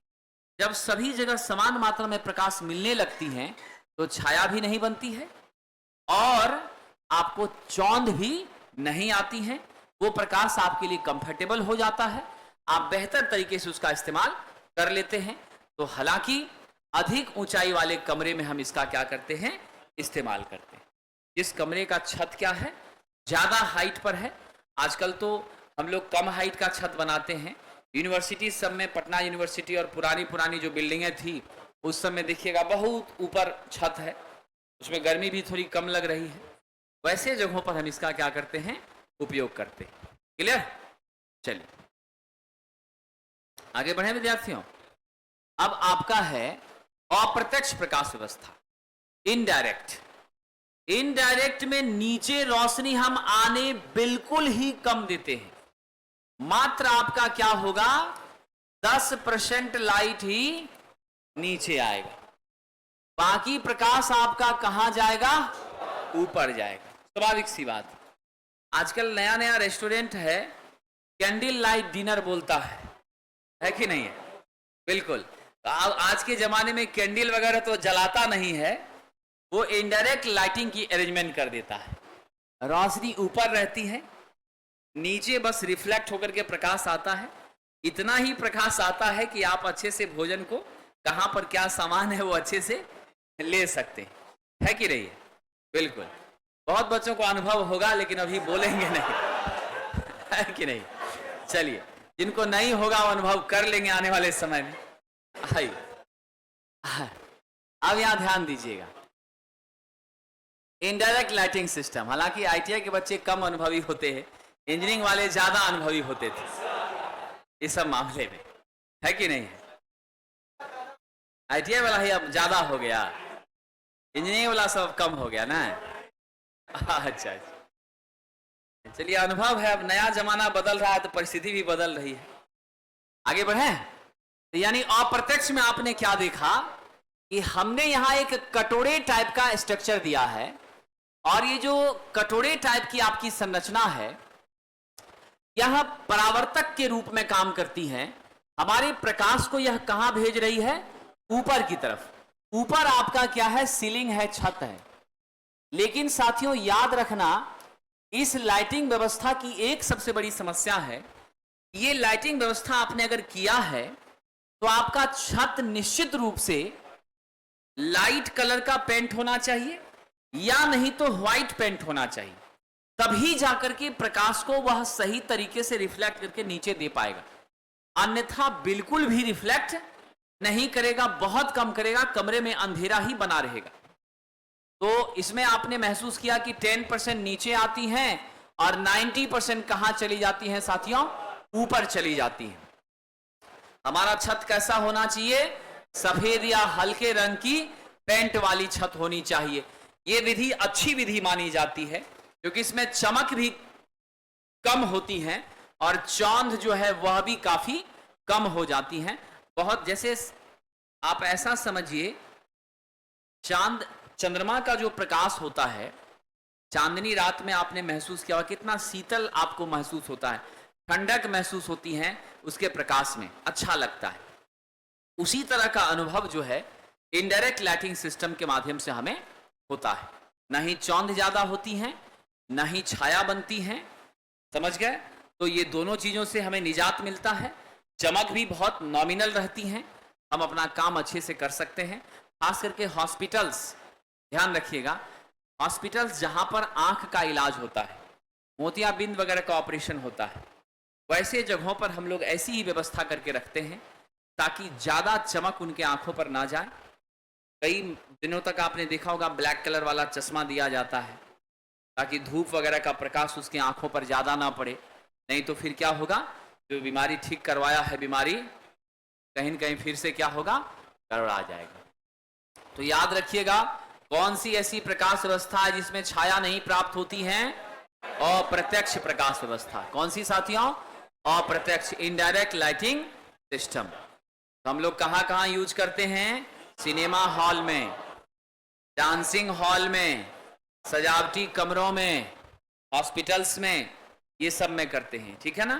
सिनेमा हॉल में आप लोग कोई न कोई गया ही होगा आप लोगों में से, है कि नहीं है? बिल्कुल, जो नहीं गया होगा कभी चला जाएगा, ठीक है। तो वहां पर भी आपने महसूस किया होगा, जो लोग बैठे रहते हैं सब पूरा अंधेरा कर देता है ना, और सिर्फ प्रकाश कहां रहती है? आपके स्क्रीन पर रहती है। स्वाभाविक सी बात है, और वो ऊपर ऊपर ही रहती है, नीचे बिल्कुल भी प्रकाश बहुत कम, इतना रहेगा कि आपको आपका हाथ पता चलेगा, है कि नहीं है? ये मेरा ही हाथ है। चलिए आइए आगे बढ़ें। जो कभी गए होंगे तो उनको अनुभव होगा, जो नहीं गए हैं वो गूगल वगैरह पर देख लीजिएगा, वीडियो में दिखाएगा कि कैसा रहता। चलिए आगे बढ़ें। अब हमारा चौथा व्यवस्था है साथियों, अर्ध अप्रत्यक्ष प्रकाश व्यवस्था, सेमी इनडायरेक्ट। मतलब पूरी तरह से इनडायरेक्ट भी नहीं है, ऊपर नीचे दोनों प्रकाश जाएगी। यानी यहां पर हम लोग इसका जो इस्तेमाल करते हैं मंद प्रकाश व्यवस्था है, कम प्रकाश के लिए, और ये घर की सजावट में डेकोरेशन के पर्पस के लिए इस तरह के लाइट का यूज करते हैं। निचले हिस्से में आप देखिए, यहां भी हमने क्या किया है, कटोरा जैसा संरचना लगाया है। ऊपरी भाग जो बल्ब का है सिर्फ उसी से ब्राइटनेस आ रही है, लेकिन ये ब्राइटनेस ऊपर तो जा ही रही है, साइड साइड तरफ भी जा रही है, दीवारों पर भी रोशनी थोड़ा बहुत हो रहा है, दीवार से रिफ्लेक्ट होकर के भी कमरे में रोशनी पहुंच रही है। Concept clear? अब यहां पर आइए, ध्यान दीजिएगा कि हम लोग इस व्यवस्था में भी साथियों 60 से 90%, याद रखिएगा 60 से 90% प्रकाश जो है ऊपर जाता है, और आपका 10 से 40% क्या होता है? नीचे। यानी इससे जस्ट पहले जो आपने देखा था सेमी डायरेक्ट का, उसका सीधा उल्टा कौन हो गया? Semi indirect. सेमी डायरेक्ट में 60 से 90 नीचे आता था और 10 से 40 ऊपर जाता था। इसमें क्या हो रहा है? 60 से 90 ऊपर जा रहा है, 10 से 40 नीचे आ रहा है। ये डाटा याद रखिएगा, बहुत इंपॉर्टेंट पॉइंट है, क्वेश्चन पूछने की संभावना है। इस विधि में भी आपकी चमक कम होती है, चौंध भी नहीं होता है, और हम लोग बल्ब के नीचे क्या करते हैं? अर्धवृत्ताकार परावर्तक सतह लगाते हैं, और ये घिसे हुए कांच का होता है जिसके माध्यम से नीचे प्रकाश कम आता है। अगर कांच बिल्कुल प्लेन है, कोई घिसा हुआ भाग नहीं है, पारदर्शी प्रकाश को आराम से आर पार कर देगा। लेकिन अगर उसी कांच को आपने बालू पर घिस दिया, फिर क्या होगा? प्रकाश आर पार करने में असुविधा महसूस करेगा, प्रकाश की मात्रा बहुत कम आर पार होगी। तो घिसे कांच की तरह का संरचना इसका होता है। तो ये ध्यान रखिएगा, हम लोग आज के समय में जो इस्तेमाल करते हैं वह हम लोग बीच का रास्ता अपनाते हैं, डायरेक्ट और इनडायरेक्ट के बीच का हम यूज करते हैं। यानी हम लोग सेमी डायरेक्ट या सेमी इनडायरेक्ट यूज करते हैं। हमारे घर में जो प्रायः प्रकाश होता है वह सेमी डायरेक्ट होता है। क्या होता है नवयुवक? सेमी डायरेक्ट होता है। क्लियर? चलिए, अब एक ये जनरल लाइटिंग स्कीम है GLS। GLS का पूरा नाम क्या है? General lighting scheme. ठीक है,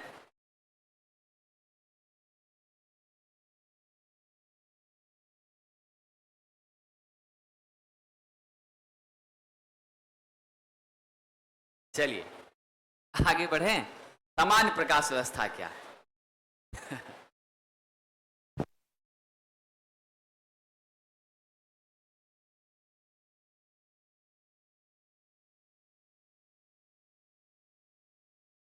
चलिए आगे बढ़ें। देखिए, एक बात आप हमेशा याद रखिए, हमारी बहनें, हमारी बेटियां जब पढ़ती है तो दो परिवार आगे बढ़ता है। वो जिस घर में जाती है वो घर आगे बढ़ता है, जिस घर की बेटी है वो घर आगे बढ़ता है। दो परिवारों की प्रतिष्ठा उनके साथ जुड़ी रहती है। इसीलिए लड़कियों को, बेटियों को, बहनों को पढ़ाई में हमेशा श्रेष्ठ सम्मान देना चाहिए। उसमें भी सबसे ज्यादा सम्मान उस लड़कियों का करना चाहिए जो शादी के बाद पढ़ने का प्रयास कर रही हैं। यह भी आप 100% माइंड में रख लीजिए। जो सामान्य हमारी बहनें हैं, बेटियां हैं, वो तो इज्जत के लिए लायक हैं ही, लेकिन उससे ज्यादा रिस्पेक्ट उनके लिए है जो शादी के बाद पढ़ाई का बीड़ा उठाई है। समझ गए कि नहीं? मेरी वाइफ ने भी खुद शादी के बाद इंजीनियरिंग किया, एमटेक किया, पीएचडी कंप्लीट किया और आज 4 सालों से इंजीनियरिंग कॉलेज में असिस्टेंट प्रोफेसर के पद पर कार्यरत है। समझे कि नहीं?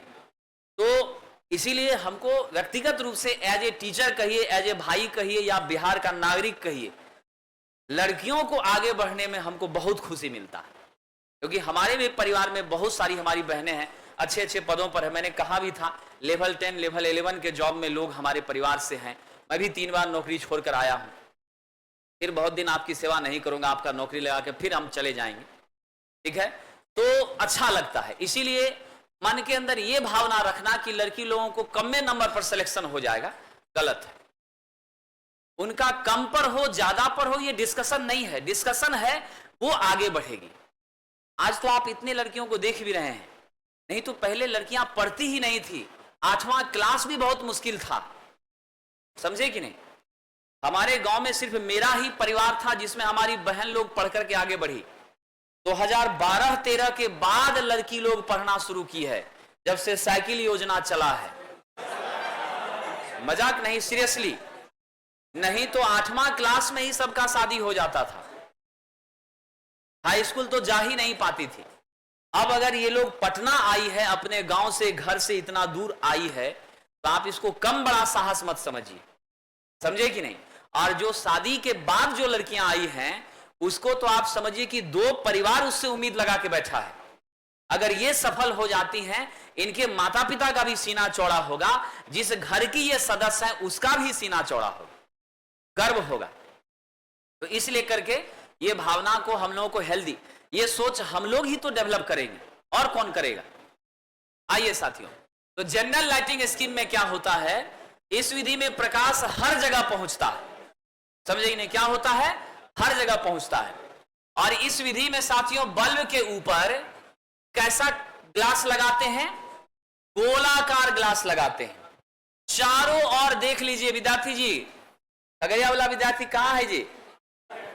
गोल जैसा हमने यहां पर ग्लास लगाया है। चारों तरफ प्रकाश ऊपर नीचे दाएं बाएं आगे पीछे सब जगह जा रहा है। आपका जो इनकैंडेसेंट बल्ब था फिलामेंट वाला, वो भी GLS से था। फिलामेंट बल्ब में यहां होल्डर लगाते थे, आपको याद है ना? ये देखिए इस तरह से इसका फिगर रहता था। नॉर्मली हम लोग जो हैं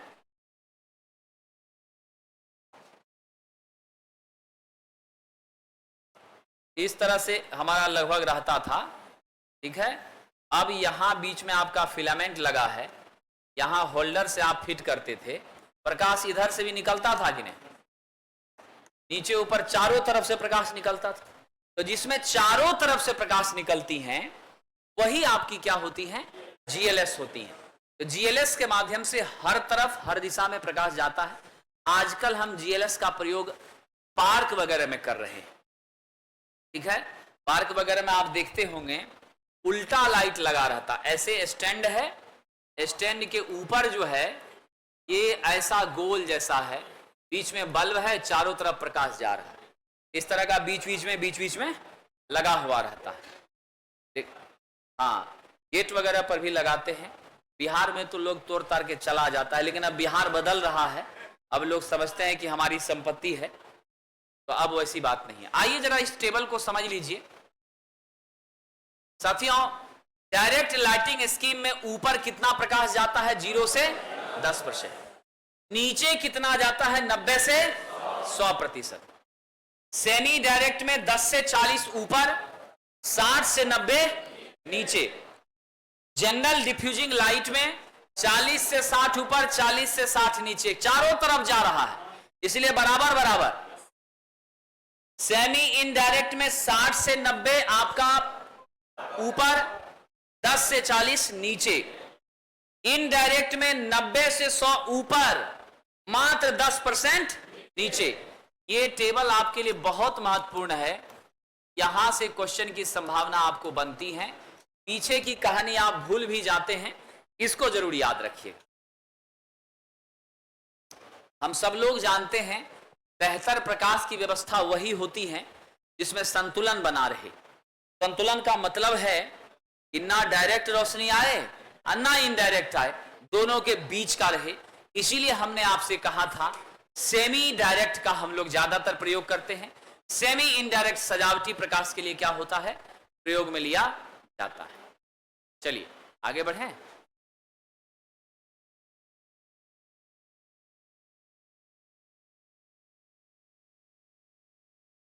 साथियों, लैंप वह प्रकाशिक स्रोत है जो विद्युत धारा, क्योंकि अब हम लोग उस टॉपिक की तरफ बढ़ गए हैं जहां से आपको अलग अलग प्रकाश के प्रकाश स्रोत के बारे में जानना है। लैंप शब्द जो है आप सब ने इसका नाम सुना है। यह ऐसा यंत्र होता है जिसके माध्यम से हमें प्रकाश प्राप्त होती है। बल्ब, लैंप को ही क्या कह रहे हैं आप, बल्ब। तो विद्युत धारा जब इससे प्रवाहित होती है तो यह हमें क्या देता है, प्रकाश देता है। तो ये प्रकाश का क्या है, आर्टिफिशियल स्रोत है, मानव द्वारा निर्मित क्या है साथियों, स्रोत है। तो लैंप की ज्योति तीव्रता की शुद्धता से तुलना करने के लिए हमने कौन सा यंत्र प्रयोग किया है, ब्रॉडम फोटोमीटर। ब्रॉडम फोटोमीटर जो है यह कंपैरिजन करता है कि ज्योति तीव्रता और उसकी प्योरिटी, मतलब कितना प्राप्त हो रहा है और कितना उसको देना चाहिए, तो उसकी प्योरिटी कितनी है, शुद्धता कितनी है, ल्यूमिनेस इंटेंसिटी की, वो चीजें हमें कहां से प्राप्त होती हैं, ल्यूमेन ब्रॉडम फोटोमीटर से। आप सब जानते हैं फोटोमीटर के बारे में मैंने कल भी कहा था, पिछले दिन भी कहा है। कौन सा डायोड यूज करते हैं, बहुत पीटेंगे, फोटो डायोड का यूज करते हैं। कौन सा डायोड, फोटो डायोड। सिंबल कैसा होता है, प्रकाश आएगी कंडक्शन करेगा। याद रखिएगा साथियों, हमेशा रिवर्स बायस में काम करता है। अलग अलग रंग के प्रकाश की तुलना अगर करनी है, लाल रंग, नीला रंग, पीला रंग, हरा रंग, है ना, व्हाइट लाइट, येलो लाइट, अगर अलग अलग रंगों की तुलना करनी है तो हम लोग ग्लूड फ्लिकर फोटोमीटर का क्या करते हैं, इस्तेमाल। ये दोनों पॉइंट आप याद कर लीजिएगा। ज्योति तीव्रता की शुद्धता को मापने के लिए ल्यूमेन ब्रॉडम फोटोमीटर का यूज करते हैं, और प्रकाश के अलग अलग रंगों की तुलना करने के लिए, कंपैरिजन करने के लिए ड्यूल फ्लिकर फोटोमीटर का यूज करते हैं। ये फोटोमीटर ही है लेकिन उसका प्रकार क्या है, अलग अलग है। अलग अलग उद्देश्य से हम इस्तेमाल कर रहे हैं तो इसका टाइप्स भी क्या हो गया, चेंज हो गया। आइए साथियों, आप सब जानते हैं जब प्रकाश हमारा हर जगह समान रहेगा तो निश्चित रूप से प्रदीप्ति भी आपकी क्या होगी, अच्छी होगी, इसमें कोई शक नहीं। क्या होगा विद्यार्थियों, अगर प्रकाश हर जगह समान मात्रा में जाएगा तो प्रदीप्ति भी क्या होगी, अच्छी। इसीलिए बेहतर रोशनी और प्रदीप्ति के लिए हम क्या चाहते हैं? यूनिफॉर्म लाइट का इस्तेमाल करना चाहते हैं। क्या चाहते हैं साथियों? यूनिफॉर्म लाइट चाहते हैं।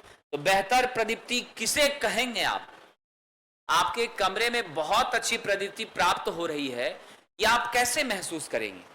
ये महसूस करेंगे अगर प्रकाश स्रोत के द्वारा पर्याप्त प्रकाश उत्सर्जित हो रहा है तो अच्छा माना जाएगा। अब बल्ब लेके आए हैं, बल्ब खुद ही रोशनी ढंग से नहीं दे रहा है, भुक भाग कर रहा है, आधा जल रहा आधा बुझ रहा है, तो गड़बड़ हो जाएगा। यानी हमारे प्रकाश स्रोत के द्वारा पूर्ण रोशनी हमें प्राप्त होनी चाहिए। दूसरा, प्रकाश हमारे आंखों पर डायरेक्ट पड़ना नहीं चाहिए।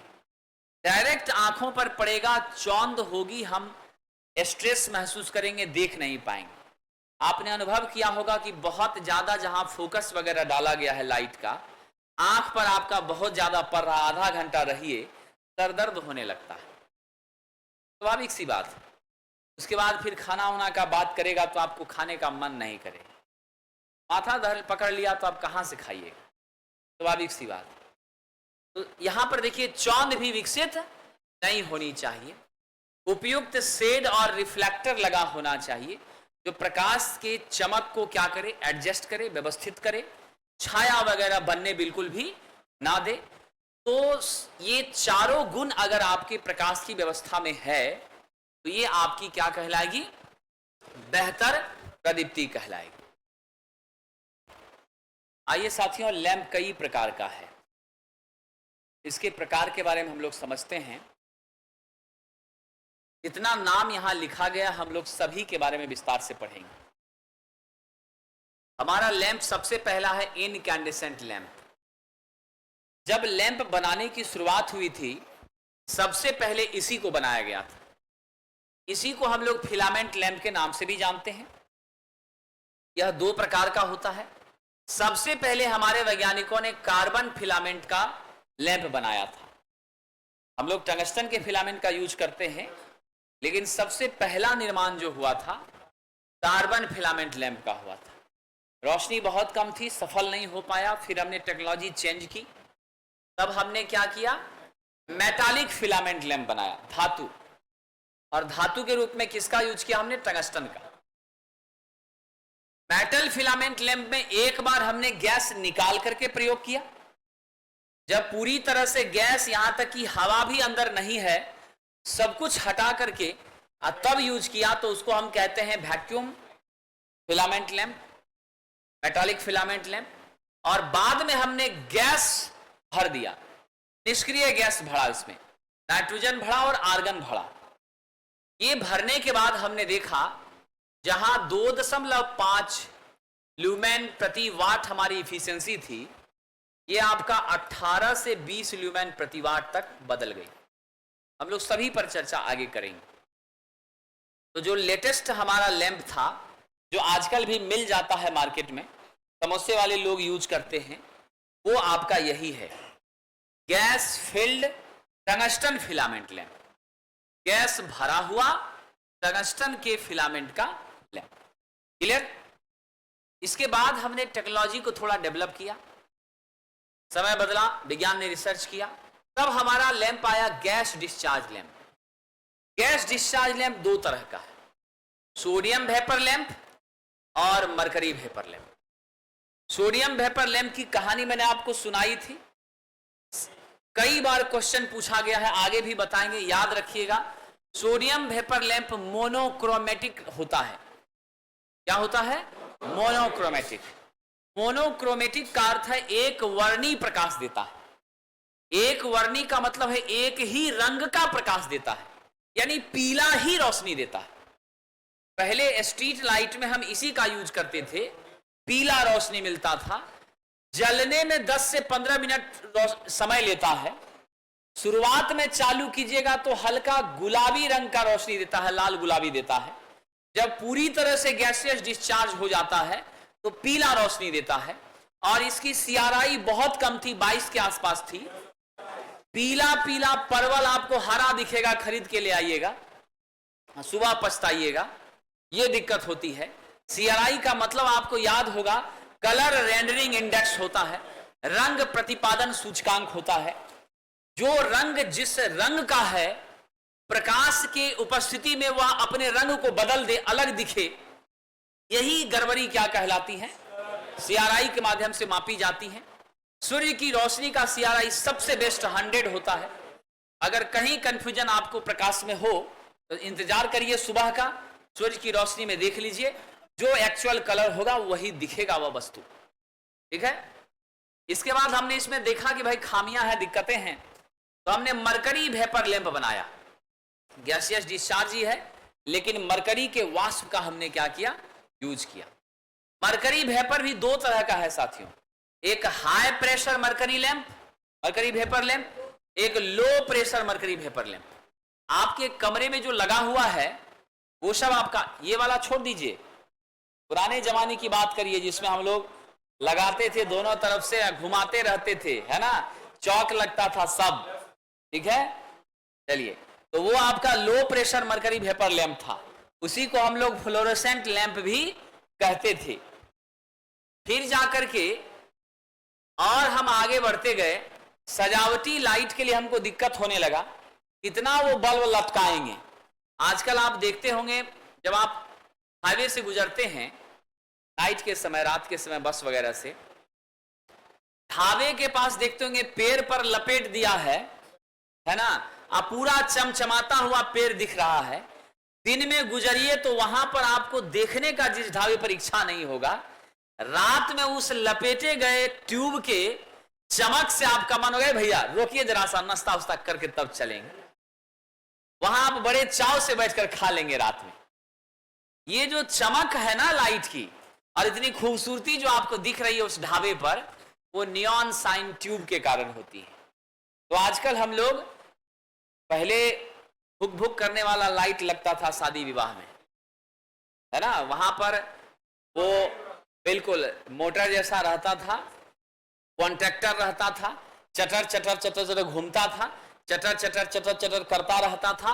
वहां एक बार दाहिने से बाएं घूम रहा है, बाएं से दाएं घूम रहा है, ऐसे ऐसे लगवाते थे छोटा छोटा बल्ब, है ना, बिल्कुल। अब वो समय बदल गया, अब सब जगह क्या होता है, लड़ी लगा दिया जाता है, फूटे में, बांस में, सब में क्या करते हैं, ट्यूब को लपेट देते हैं।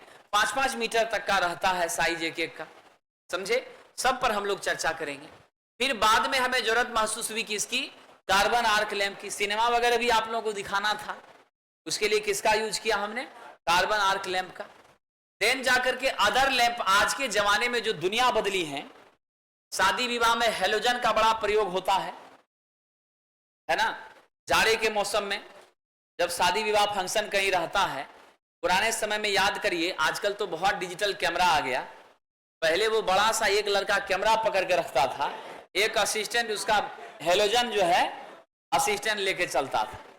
और जो लड़का लोग जो मान लीजिए स्वेटर वेटर नहीं पहन के आया, फैशन जिसको दिखाना है, तो वो सब टी शर्ट वगैरह पहन के आ जाता था। जब लेट नाइट उसको ठंड लगता था तो उसी वीडियो कैमरा वाला के असिस्टेंट के साथ में बगल में रहता था। ठीक है कि नहीं? अब तो समय बदल गया है, अब लड़का सब पूरा जैकेट वगैरह पहन लेता है, अब लड़की लोग ही, बच्ची लोग ही जो है सो नहीं पहनती है। तो समय चेंज हो गया, उल्टा हो गया, है कि नहीं? तो ये मामला है। तो वहां पर हेलोजन का क्यों यूज होता था? एक तो वो रोशनी देता था, पिक्चर अच्छी आती थी, समझ गए। दूसरा, उससे हीट निकलता था, उष्मा, उस उष्मा से ठंडक कम होती थी, इसीलिए लोग उसके आगे पीछे करते थे। तो हम इसके बारे में भी चर्चा करेंगे, हेलोजन के बारे में भी। कॉम्पैक्ट फ्लोरोसेंट लैंप, यही आपका CFL है। ये देखिए फ्लोरोसेंट लैंप है, इसी का भाई है कौन? Compact fluorescent. इतना बड़ा ट्यूब जो हम लगा रहे हैं, दिमाग ये लगाया कि ट्यूब ही रहने दीजिए, इसका साइज को मोर करके छोटा कर दीजिए, बन जाएगा कॉम्पैक्ट फ्लोरोसेंट लैंप। सबने CFL देखा है, क्या रहता है, कई कई आकार का ऐसे मोर मोर करके घुमा घुमा करके, तीछा आ रहा सब तरह से, 3-3 4-4 फिर ऐसे ऐसे घुमा के, सब फोटो दिखाएंगे आपको। तो ट्यूब ही वह रहता है, ट्यूब को हम सिकुड़ा करके क्या करते हैं, छोटा बना देते हैं, और फिर अगर निकाल के फैलाइए तो बड़ा हो जाएगा, वो चीजें हैं। फिर हमारा डेकोरेशन के लिए लैंप आया, सजावटी लैंप। अब हम लोगों ने किसका यूज करना शुरू कर दिया है? सोलर लैंप का, एलईडी का यूज करना शुरू कर दिया है साथियों। इस तरह कई प्रकार के हमारे लैंप होते हैं और हम बात करेंगे अब इनकैंडेसेंट लैंप के बारे में। यह वो लैंप है जो हमारी H बराबर I square R into T का जो सिद्धांत है, ये नियम जूल का है साथियों। इसका नियम है, ये जूल का नियम है। जूल के नियम पर आधारित होती हैं। आप सीधे शब्दों में कह सकते हैं इनकैंडेसेंट लैंप का जो लोड है ना, कैसा लोड होता है विद्यार्थी जी? रजिस्टिव की इंडक्टिव, रजिस्टिव की इंडक्टिव। रजिस्टिव में कितने लोग हैं? सब लोग रजिस्टिव में हो जाइए तो अच्छा रहेगा। ये कैसा लोड है? रजिस्टिव। इसमें कोई भी कॉइल नहीं है, कोई इंडक्टेंस नहीं है। क्वेश्चन बहुत इंपॉर्टेंट है, याद रखिएगा।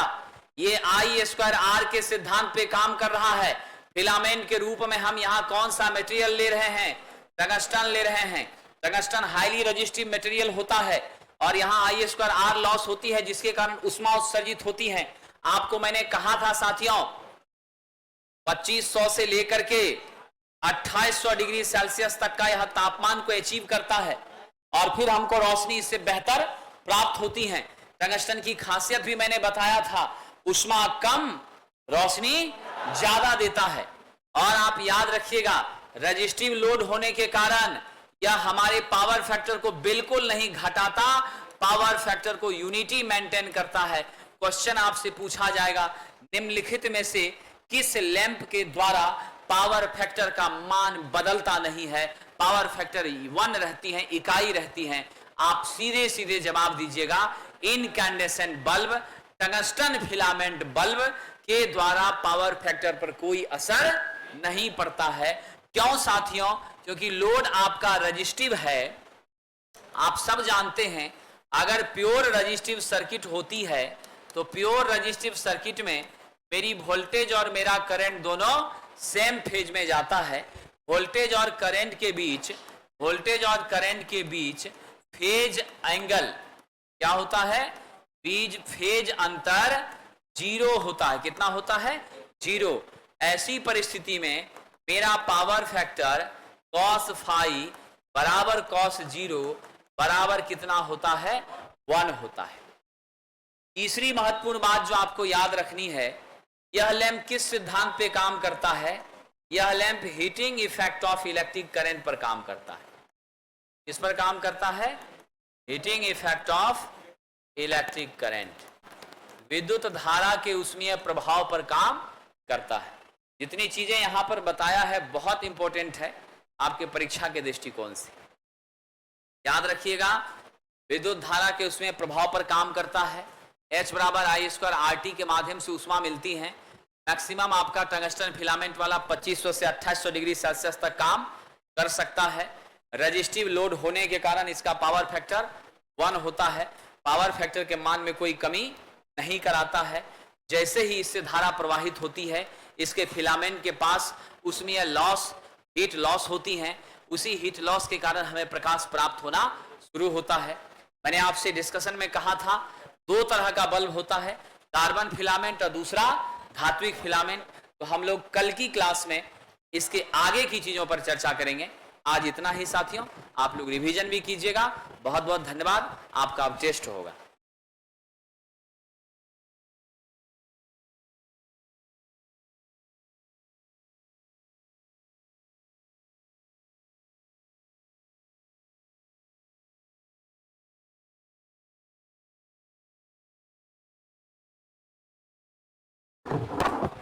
विद्यार्थी जी समान पीडीएफ को लेकर के राजीव कुमार यादव जी चिंता मत करिए, समान पीडीएफ बुक का स्कैन करके भेजा जाता है। बाकी दूसरा पीडीएफ भी आपको दिया गया है और आप बुक ले सकते हैं। रुक्मिणी प्रकाशन से BSPSCL की ट्रेड थ्योरी बुक आई है, उसको ले लीजिए, उसमें सब कुछ मिल जाएगा। आपको कलेक्टेड मटेरियल भी मिल जाएगा।